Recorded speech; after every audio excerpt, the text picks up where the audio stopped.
تھا کہ حضرت سیدنا شیخ شفیق بلخی رحمۃ اللہ علیہ کی بارگاہ میں حضرت حاتم اصم رضی اللہ تعالیٰ عنہ 30 سال گزارتے ہیں۔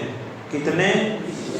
30 سال آپ نے گزارے۔ جب حضرت شیخ شفیق بلخی رحمۃ اللہ علیہ نے فرمایا کہ ان 30 سالوں میں آپ نے کیا سیکھا، تو آپ نے فرمایا کہ 8 باتوں کو سیکھی ہے۔ کتنی؟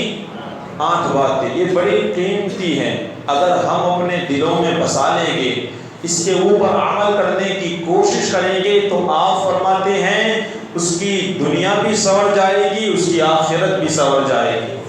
30 سال کی زندگی کا یہ نچوڑ ہے ان کی 8 باتیں کہ انہوں نے 30 سال کے اندر جو سیکھا ہے وہ پیش کرتے ہیں۔ دعا ہے اللہ ان کے صدقے میں ہماری مغفرت فرمائے۔ جب حضرت شیخ شفیق بلخی رحمۃ اللہ علیہ نے فرمایا کہ بتاؤ کہ وہ 8 باتیں ہیں کیا، تو حضرت سیدنا حاتم اصم رحمۃ اللہ علیہ فرماتے ہیں کہ ان 8 باتوں میں پہلی بات یہ ہے کہ میں نے مخلوق میں غور و فکر کیا۔ آپ نے لوگوں کی پیدائش پر آپ جو مخلوق ہے اس میں انہوں نے غور و فکر کیا، اور غور و فکر کر کے وہ فرماتے ہیں کہ مجھے پتہ چلا کہ کوئی نہ کوئی کسی سے محبت ضرور کرتا ہے، کوئی نہ کوئی کسی کا محبوب ہے، معشوق ہے، ہر کوئی کسی نہ کسی سے محبت ضرور کرتا ہے۔ یہ اور بات ہے، کوئی سچی محبت کرتا ہے تو کوئی جھوٹی محبت کرتا ہے۔ یہ اور بات ہے، کوئی خود غرضی کے لیے محبت کرتا ہے تو کوئی صرف زبانی محبت کرتا ہے، کوئی دل سے محبت کرتا ہے تو کوئی دکھاوے کے لیے محبت کرتا ہے۔ حضرت امام غزالی علیہ الرحمۃ والرضوان مکاشفۃ القلوب میں اس حکایت کو نقل کرتے ہیں کہ حضرت سیدنا شیخ شبلی رحمۃ اللہ علیہ آپ اپنی خانقاہ میں بیٹھے ہوئے تھے، ایک جماعت آپ کے پاس آئی اور آنے کے بعد کہا کہ حضور ہم آپ سے بڑی سچی محبت کرتے ہیں۔ آنے کے بعد وہ جماعت کیا کہتی ہے کہ ہم آپ سے بڑی سچی محبت کرتے ہیں، یہ اللہ کے بہت بڑے نیک بندے ہیں۔ سنیں، آپ نے ادھر ادھر دیکھا تو آپ کو پتھر نظر آئے، جیسے ہی انہوں نے آ کر کے کہا کہ ہم آپ سے بڑی محبت کرتے ہیں تو آپ نے وہ پتھر اٹھائے اور ان کی طرف پھینکنا شروع کر دیا۔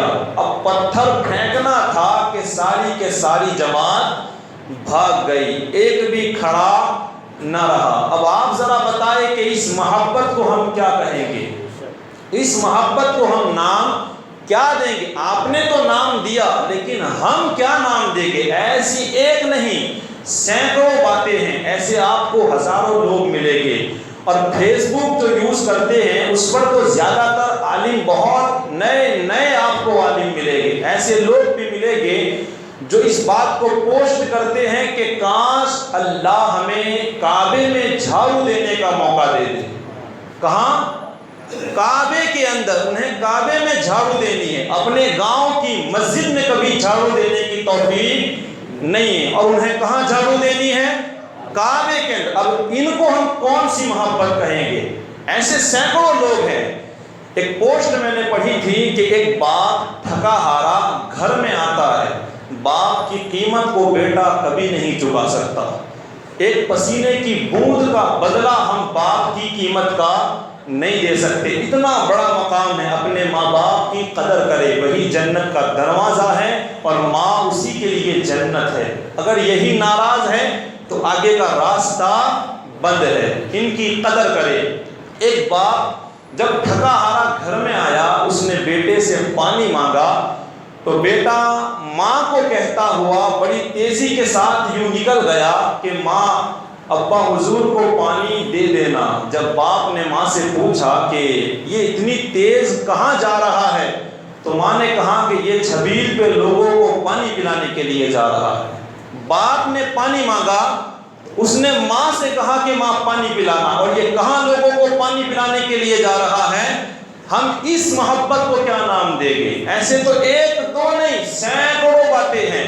ہم اللہ والوں کی نیاز بناتے ہیں، ہم اللہ والوں کی محفلیں سجاتے ہیں، وہاں بھی عاشق ہیں یہاں بھی عاشق ہیں. بھیڑ کہاں ہوتی ہے ہمیں یہ دیکھنا ہے، کہاں کیسے عاشق کھڑے رہتے ہیں ہمیں اس بات کے اوپر غور کرنا ہے. حضرت شیخ شبلی رحمت اللہ علیہ نے جب ان کی طرف پتھر پھینکے تو ایک بھی نہ کھڑا رہا، سارے کے سارے لوگ بھاگ گئے. اب سنیں حضرت شیخ شبلی رحمت اللہ علیہ نے کیا فرمایا. آپ فرماتے ہیں تم سب کے سب جھوٹے ہو، تم سب کے سب. اب سارے لوگ کہے کیا فرمایا انہوں نے؟ تم سب کے سب جھوٹے ہو، تمہاری محبت سچی نہیں ہے. آپ فرماتے ہیں اگر تمہیں میرے ساتھ سچی محبت ہوتی تو میری دی گئی تکلیف کے اوپر تم میرا ساتھ چھوڑ کر کے کبھی نہیں جاتے. تم مجھ سے محبت کرتے ہو اور تکلیف میں نے تمہیں پتھروں کی دی ہے. آج ہم خدا سے محبت کرنے والے لوگ ہیں اور ایک معمولی سی بیماری پر ہم اللہ کے گھر میں آنا برداشت نہیں کر سکتے. یہ وہ جگہ جہاں صرف رحمتیں برستے ہیں. اگر یہاں خوف ہے تو وہ کون سی جگہ ہے جہاں تمہیں سکون ملے گا؟ آگے آپ نے کیا فرمایا وہ سنیں. امام غزالی علیہ الرحمہ لکھتے ہیں، آپ فرماتے ہیں کہ ایک اونٹ جب مست ہو جاتا ہے کسی کی محبت کے اندر تو 40 دن تک وہ گھاس نہیں کھاتا. وہ ایسا عاشق ہو جاتا ہے، ایسا مست ہوتا ہے کہ 40 دن تک وہ گھاس نہیں کھاتا ہے. اگر اس کے اوپر ڈوبنا سامان ڈال دیا جائے پھر بھی وہ اٹھانے کے لیے تیار ہو. وہ اتنا محبت میں مست ہوتا ہے. یہ ایک جانور کی داستان ہے جو محبت میں اپنے آپ کو بھول جاتا ہے. اے مسلمان، تو اللہ سے محبت کا دم بڑھتا ہے. کیا کبھی تو نے اللہ کے لیے ناجائز چیزوں کو چھوڑا ہے؟ ذرا تو سوچے، کیا کبھی تو نے حضور سے بڑی محبت کا ہم دم بڑھتے ہیں؟ کیا ہم اللہ کے رسول کے خاطر حرام چیزوں کو ہم نے چھوڑا ہے؟ کیا کبھی ہم نے حسین کے خاطر یزیدی کردار کو چھوڑا ہے؟ ہم خود سوچے. امام غزالی علیہ رحمت و رضوان مکاشفۃ القلوب میں ایک بات اور نقل فرماتے ہیں. آپ فرماتے ہیں کہ 4 چیزوں کے بغیر اگر کوئی 4 چیزوں کا دعویٰ کرتا ہے تو وہ جھوٹ بولتا ہے. پہلی بات، اگر کوئی بندہ یہ دعویٰ کرتا ہے کہ اسے جنت سے محبت ہے لیکن وہ نیک عمل نہیں کرتا تو وہ جھوٹ بول رہا ہے. یہ ایک اللہ کے ولی کا میں قول پیش کر رہا ہوں، میرے گھر کی بات تو ہے نہیں.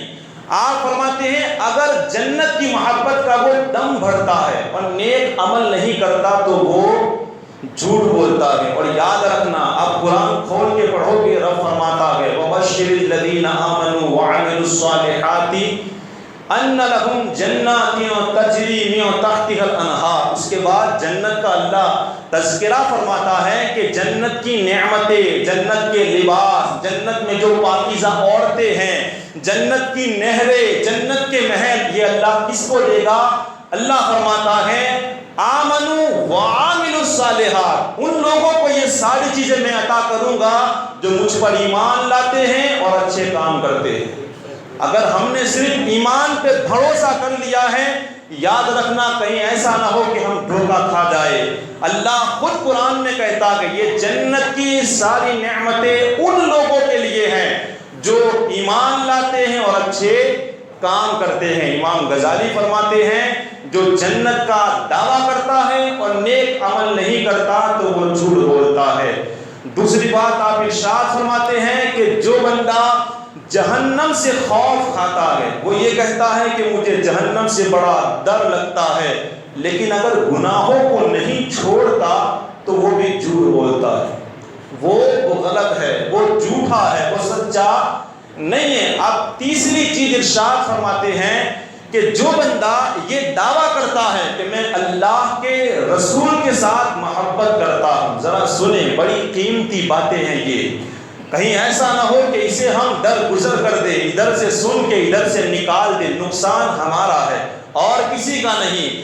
آپ فرماتے ہیں کہ جو یہ دعویٰ کرتا ہے کہ وہ حضور سے محبت کرتا ہے لیکن عالموں کو اور صلحاء کو اپنا دوست نہیں رکھتا تو پھر وہ جھوٹ بولتا ہے، وہ سچا نہیں ہے۔ اور چوتھی چیز آپ ارشاد فرماتے ہیں، جو بندہ یہ کہتا ہے کہ میں اللہ سے محبت کرتا ہوں لیکن اللہ کے فرمائی ہوئی باتوں پر وہ نہیں چلتا، ایسے کام کرتا ہے جو اللہ کو پسند نہیں ہے، پھر وہ جھوٹا ہے، وہ سچا نہیں ہے۔ اور آگے حضرت رابعہ بصریہ رضی اللہ تعالی عنہا کا ایک قول لکھا ہوا ہے، آپ فرماتے ہیں کہ محبت کی دلیل یہ ہے کہ جس سے محبت کی جائے اس کی ہر بات پر عمل کیا جائے۔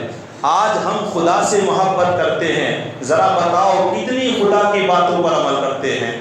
آج ہمیں حضور سے محبت ہے، ہم کتنی سنتوں پر حضور سے محبت کرتے ہیں۔ چہرے کی سنت غائب ہے، شادی ہے، شیطانی خرافات، سماج کو راضی ہمیں کرنا ہے، کیونکہ یہ لوگ ہمیں جنت دینے والے ہیں، یہ لوگ ہمیں قبر سے عذاب سے بچانے والے ہیں، یہ لوگ حشر کی گرمی سے ہمیں بچانے والے ہیں۔ دوستوں کی فکر ہے، سماج کی فکر ہے، نہ جانے کس کس کی فکر ہوتی ہے، لیکن جس نے زندگی دی اس خدا کی ہمیں فکر نہیں ہے، جس کے صدقے میں زندگی ملی اس رسول کی خوشی کی فکر نہیں ہے، جس حسین نے ہمارے لیے کنبہ لٹایا اس حسین کی ہمیں فکر نہیں ہے، جس غریب نواز نے ہمیں دین دیا ہے ان کے قدم پر چلنے کی ہمیں توفیق نہیں ہے ان ایکٹروں کے پیچھے چلنے کی توفیق ہے۔